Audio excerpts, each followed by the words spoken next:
Hi ladies, Sophie from SV Sports Therapy here. Happy Friday, I hope you are all well.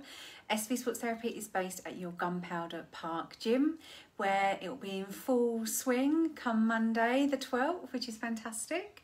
Today, Friday the 9th of April, we're going to go through what is hip impingement. You might have regularly heard this word impingement being thrown around with your loved ones and colleagues. Yourself, you might have even been diagnosed with it as well. So what is hip impingement? Okay, so with the hip, we've got the ball, which is part of the thigh bone, and we've got the socket. Some of us, we always think that the ball is sort of spherical, but it really isn't. Some of us, it can be quite irregular shaped, or the socket, it can be quite deep, or it can be quite shallow. So the way that the ball and socket moves can create hip impingement.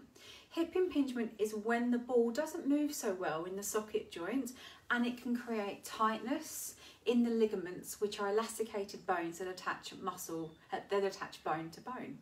So when will you know if you've got hip impingement or not?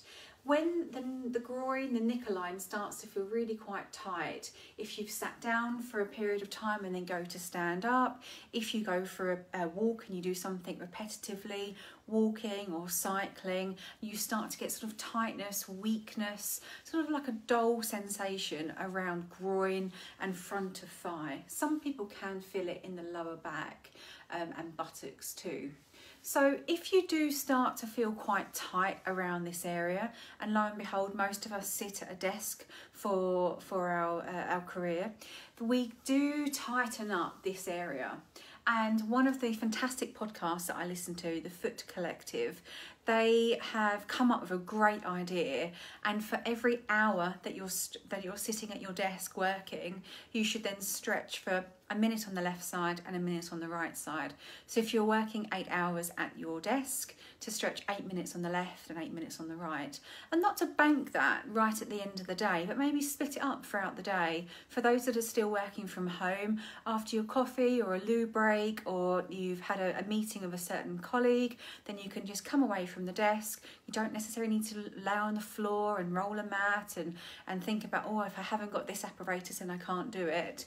Literally get a stool, get a chair, or have a stand, go to the wall, and then go through your left side stretching and your right side stretching.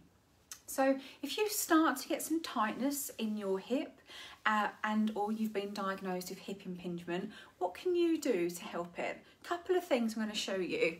So first thing is to sit on a chair or a stool, and then to go through. So if you're at your desk, then you can maybe just have a step away from the desk with the chair, and then go through some hip openers. So you're just having the knees facing forwards, taking one knee out to the side and then back. So you're just opening up that area. If you can see my foot as well, I'm just allowing the foot just to drop down and then back. So out to the side and then back, and then you can do it the same on the other side.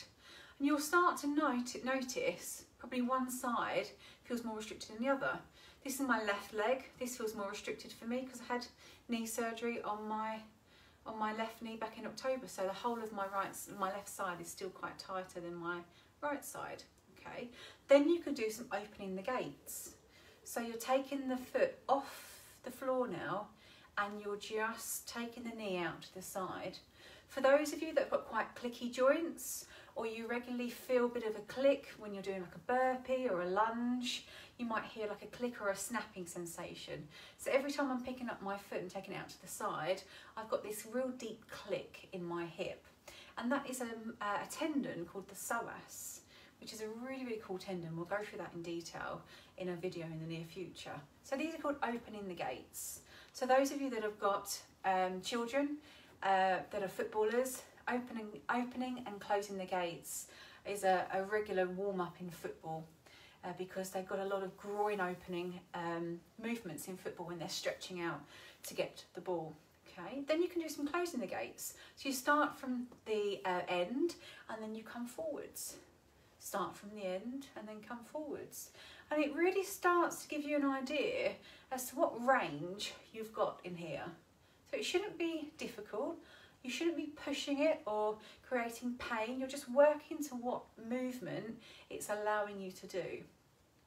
Another exercise that I really, really like is going a little bit forwards from the chair, having the feet apart and then dropping one knee and then back to the starting. Dropping one knee and then back. And for this exercise, I can feel it everywhere. I can feel it in my hamstring, in my groin. I can feel it a bit into sort of right deep into sort of the sit bone where the hamstring attaches into the bone, in the sit bone. So you're just taking the knee in and then back, and just allowing the foot to just naturally roll with the knee.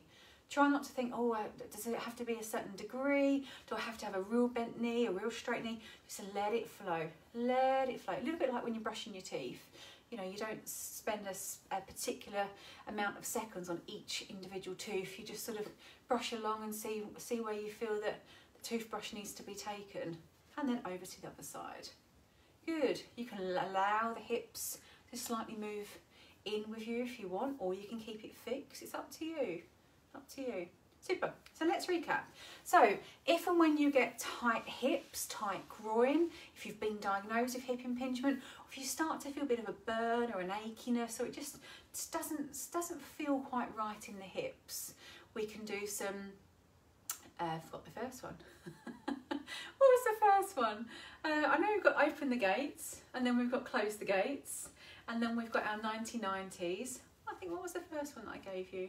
Maybe rocking just out to the side and in, rocking out to the side and in. So you're just really starting to open up like a frog position.